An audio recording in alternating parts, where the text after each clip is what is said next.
Cool. Well, it's such a pleasure to meet you. I am a huge Loki fan, so this is a delight for me. And I'll just dive right in.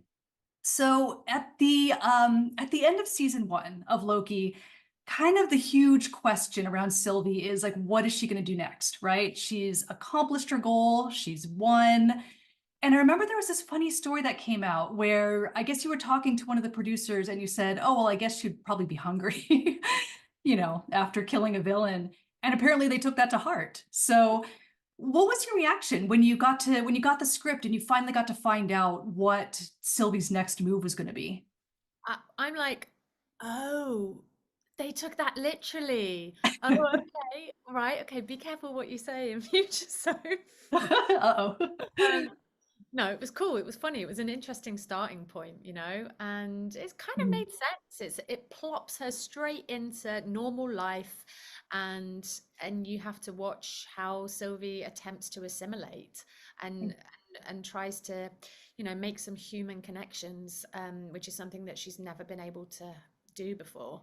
And she's a real fish out of water, which is fun to start off with, and then she manages to create some kind of normal life there, Mhm. and then obviously that's put under threat quite quickly. So Of course. if you continues, yeah.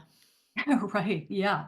I mean, so interesting about her life there, and what I've seen kind of people commenting on, is the fact that she seems to have friends everywhere. But I think even you yourself have said they're always like the people behind the counter, right? Like they're these people. She knows the record store guy, she knows the guy at the bar. But she doesn't seem to make like any close connections. So No, how did you explore that aspect of her character? I think Sylvie can't trust or be trusted. So she's making connections with people in a very transactionary way. There's always a counter in between them. It's safe for her. She knows they're not going to hurt her. She knows she's not going to have to kill them. It's interesting actually how it parallels He Who Remains being sat behind his desk and how she moves it out of the way to kill him. That's I very, forgot yeah. that the first time. um, but yeah, she's unable to make those connections because she's too scared. And no matter how vulnerable she makes herself, she just can't do it. And I think that's the tragedy of Sylvie. She knows, in that record store scene where everything's disappearing, she knows that she can never be truly content or happy as a regular human might be. hmm Yeah, I mean, I was actually going to ask about that scene because that's such a fascinating like kind of whole sequence of events. You mentioned like she like pulls the desk away from He Who Remains. And then in season two, we see Loki actually like trying to reestablish that connection, right? Like they're both on the same side of the bar. He's kind of reaching out to her and she leaves. That's Yeah, interesting. Yeah, right. she does. Yeah, and I think she's trying to help him in a way. I think hmm she's trying to say, fight for what you want and what you believe in, and you need to write your own story. hmm And he does in the end. It's like tough love, I think. Right, yeah. Yeah, yeah, that's interesting, but it's still, yeah, but she still can't make that connection. So, Yeah, yeah. just walks away. So, I mean, speaking of Sylvie's relationship with Loki, I mean, obviously, I don't know if you were following kind of fan conversations, but that's always been a hot topic, right? Like, oh, do they belong together? Do they not? Did this and that. How did you and Tom work together with, the writers and the directors to flesh out that relationship that they have? Um, well, they're variants of each other. So we always came from the the the school of belief that they're the same being, and that they it's that series one, if anything, is a story about sort of self-acceptance and self-love, hmm and about all the romance stuff. I think that's a cool sort of um theory, but it's not something we ever truly followed. It's more about how they're going to be connected hmm forever in a way, but it's in such a particular strange way.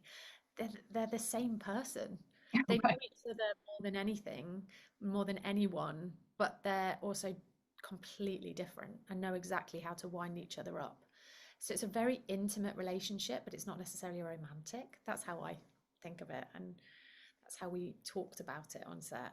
Yeah, yeah, interesting. Yeah. I mean, it makes that kiss at the end of season one so fraught, right? Like, does she mean it? Is she tricking him? That's such a cool moment. Yeah. Exactly. I was wondering if you could talk a little bit about kind of like the physical aspects of the way you play Sylvie. In season one, she's a brawler, right? She's very physical. She's a fighter. In season two, we don't see as much of that, but she's still got this toughness about her. She wears that muscle shirt. She's got that mullet. She's got that gigantic pickup truck, which is it's funny. It's so American, you know. Um, so what did you bring to that aspect of her role? How did you develop that part of her? That was really fun. Yeah. Well, I guess we were given the year 1982, so we stayed within the parameters of that. And yeah, she's always Sophie's a badass, and she's a bit punk, and she's a bit like alternative, and she's always going to be comfy. She's always going to Mhm. be cool. She's never you're never going to see Sylvie in a pair of high heels or tight clothing. So Yeah. it's always sort of androgynous and comfy and cool. And that just carried on in series two, um, and working with Christine Wada and Mhm. Waka, the hair designer. They had really clear ideas about what they wanted to do, Mhm. and it worked really well. The boots, though, her boots are the same. So the boots are the same in series one and series two. Oh, interesting. Yeah, always the same boots. Well, and even like her armor, like it seems like she has made like modifications to it. Like I got to see it at Comic-Con. There's like safety pins in it and kind of Yeah, cool. Did you imagine like kind of Sylvie sat there yeah, kind of working exactly. on Because in series two, she's sort of having a bit of an identity crisis. And it? I likened it to, when you go to college or university, or sort of you grow up and move out of your parents' home, you have that moment where you're terrified of the real world, but you're quite aggressively trying to find out who you are. And you try all this new stuff. You get Mhm. pierced or tattooed, or you dye your hair pink. I did all of the above. Um, Yeah.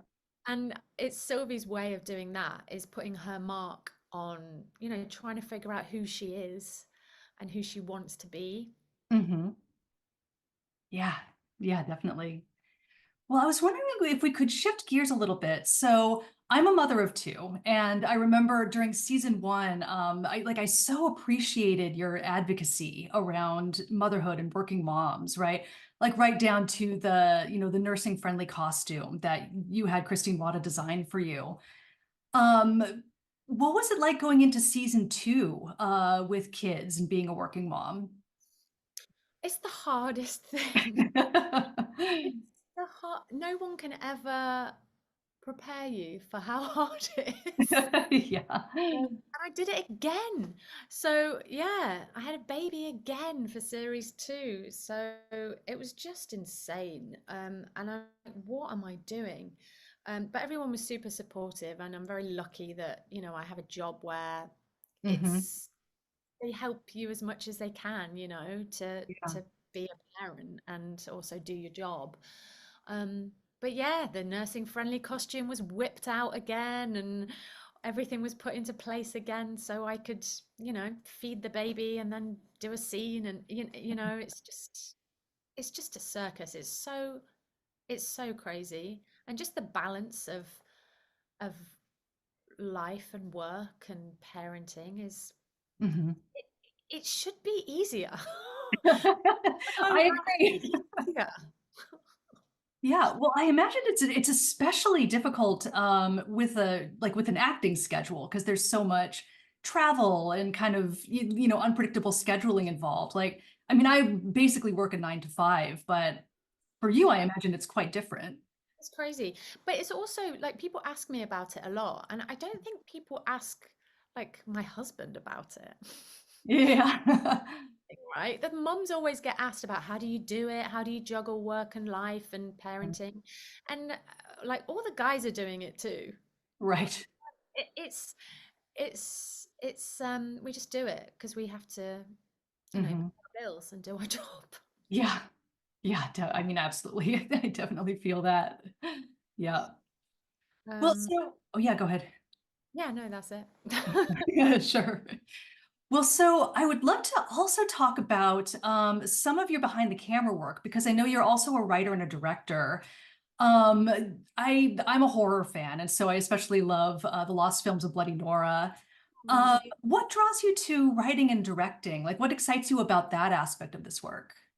Just a control freak. I just really like being in control of my everything and a Mhm. little part of my life. Um, no, it's I love photography and I love telling stories. So whenever I write something, I imagine how it's going to be shot. With the Lost Films of Bloody Nora, it's just like a weird, dark fairy tale, I guess. Mhm. And I just wanted to mess about with an old camera and see what happened and just, you know, hang out with my mates and make a silly film. It's just like a fun, creative thing to do. I guess it's like my weird little hobby. Sure. What drew you to I mean, how did the story come up? Like you described it as like a weird little thing, but was there like a kernel for that idea? I'm trying to remember, it was so long ago. Mm. I think I found that camera. Actually, my brother-in-law found a camera on a Uh-huh. train. He worked for the train on the train lines. He found a camera and he gave it to me because he knows that I like old cameras and film. Mm. And I was like, I'm going to shoot something on this. And then I bought some costumes and and it just came from getting dressed up, getting Mm. dressed up. I have a huge costume box in my house, and we do a lot of dressing up and coming up with weird little characters. The creative process is probably quite weird. And then, yeah, me and my friend Will Hankey, who's a fantastic director of photography and also a massive nerd, like with like hand processing film and stuff like me, we just Mhm. geeked out for a few days, sort of Yeah. made it went along.